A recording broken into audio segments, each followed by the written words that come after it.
नमस्कार दोस्तों, क्या हाल चाल है। उम्मीद है आप सभी अच्छे होंगे और मस्त होंगे। चलो आज बात कर लेते हैं दिल्ली की। दिल्ली धुंध से परेशान है। दिल्ली के लोग हाँफ रहे हैं, खांस रहे हैं।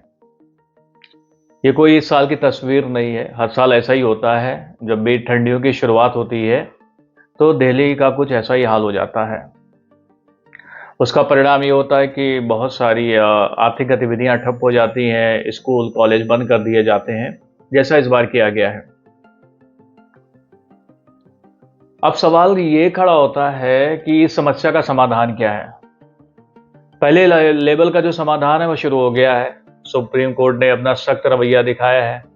सरकार भी कुछ नए नए अपने नियम लेकर आएगी, ऑड इवन जैसा फार्मूला लागू करेगी, भारी वाहनों को दिल्ली में प्रवेश करने से प्रतिबंधित कर देगी, कुछ निर्माण कार्य रोक दिए जाएंगे जिससे कि धूल के कण वातावरण में फैलते हैं। ये फौरी तौर पे समाधान है, लेकिन ये स्थायी समाधान नहीं है, क्योंकि जैसे ही हालात सुधरेंगे, जैसे ही अगला साल आ गया, फिर कुछ ऐसी स्थितियां होंगी। तो सबसे जो बड़ा सवाल उठाया जाता है वो हरियाणा या पंजाब के किसानों को पराली जलाने का मुद्दा उठाया जाता है कि उसको जलाने से जो धुआं उठ के दिल्ली आता है वो दिल्ली शहर को प्रदूषित करता है। क्या सिर्फ पराली ही इसके लिए दोषी है या और भी चीजें हैं? सबसे पहली बात तो ये, पराली आज से तो जलाई नहीं जा रही है, पराली बहुत समय से जलाई जा रही है। उसका रीजन भी था कि जलाने से जो उसकी राख होती थी वो खेतों में खाद का काम करते थे।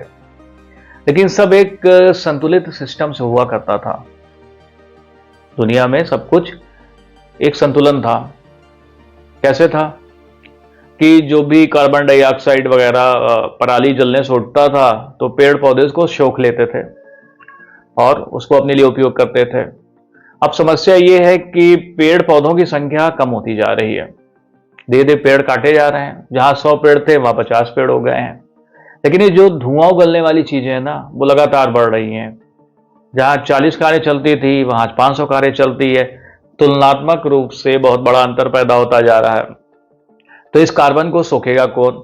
इसके अलावा कुछ और भी नए नए पॉल्यूटेंट हैं, सल्फर डाइऑक्साइड हो गया या कार्बन मोनोऑक्साइड हो गया, जो कि प्राकृतिक तरीके से इतनी मात्रा में उत्सर्जित नहीं होते थे जितना कि ये आजकल फैक्ट्रियों से और ये वाहनों से उत्सर्जित हो रहे हैं। तो समस्या तो इस बात की है, लेकिन इसका निदान क्या होगा? निदान भी अभी फौरी तौर पे तो किया नहीं जा सकता है। लोगों पे कुछ आप सख्त प्रतिबंध लगाएंगे और सख्त प्रतिबंधों के अलावा कुछ आप फाइन लगाएंगे, लेकिन ये समस्या का समाधान नहीं है। सबसे पहली बात तो यह है कि लोगों को पर्यावरण की समस्या से भावनात्मक रूप से जोड़ना पड़ेगा, क्योंकि आपके पास इतना बड़ा तंत्र नहीं है कि इतनी बड़ी जनसंख्या को आप वाच कर पाएं कि कौन किस तरीके से प्रदूषण फैला रहा है। ये तभी रुकेगा जब हर एक आदमी नैतिक दृष्टि से पर्यावरण के प्रति अपनी जिम्मेदारी को महसूस करेगा, और उसके लिए आपको किसी भी व्यक्ति के भीतर पर्यावरण की सुरक्षा को लेकर वो भाव पैदा करना होंगे। प्राचीन समय से हिंदू धर्म कहता भी आ रहा है कि पेड़ पौधों को बचाना चाहिए। उसने कहा कि पेड़ पौधों की पूजा की जानी चाहिए और प्रकृति की पूजा की जानी चाहिए। उसके पीछे की अवधारणा यही थी कि प्रकृति ही वो तत्व है जो इस पूरे पृथ्वी के जीवन का आधार है। अगर प्रकृति का विनाश होगा तो उससे जुड़ी हुई तमाम चीजें, जितना भी जीव जगत है, वो सब कुछ नष्ट हो जाएगा। तो एक बार फिर से जो हिंदू धर्म की वो पुरानी भावना थी, वो उसको लोगों के भीतर भरनी पड़ेगी। भावनात्मक रूप से इस मुद्दे से जोड़ना पड़ेगा कि क्यों पेड़ पौधे इतने ज्यादा आवश्यक हैं, क्यों ये पर्यावरणीय गतिविधियां, पर्यावरण को नुकसान पहुंचाने वाली गतिविधियां कितना ज्यादा नुकसान पहुंच सकती हैं। ये डर, ये आगे की समस्या, ये हर आदमी के जेहन में होना चाहिए। इसके अलावा अगर सरकारी स्तर पे प्रयास किया जाए तो फौरी तौर पे जो प्रयास किए जाते हैं वो समाधान नहीं होता है, क्योंकि उसके लिए बहुत सारी गतिविधियां बंद कर दी जाती हैं। स्कूल कॉलेज बंद कर दिए गए हैं तो बच्चों का पढ़ाई का नुकसान हो रहा है। औद्योगिक गतिविधियां बंद कर दी जाएंगी तो आर्थिक नुकसान होगा।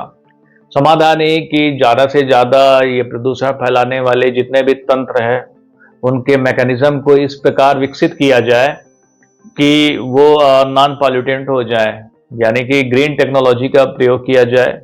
कम से कम जो है हानिकारक गैसों का उत्सर्जन हो, हानिकारक तत्वों का उत्सर्जन हो, जिससे कि आपका वातावरण बेहतर रहे। क्योंकि समस्या हमारी अपनी नहीं है, समस्या हमारे भविष्य की है, जो हमारे भविष्य की पीढ़ी आने वाली हैं।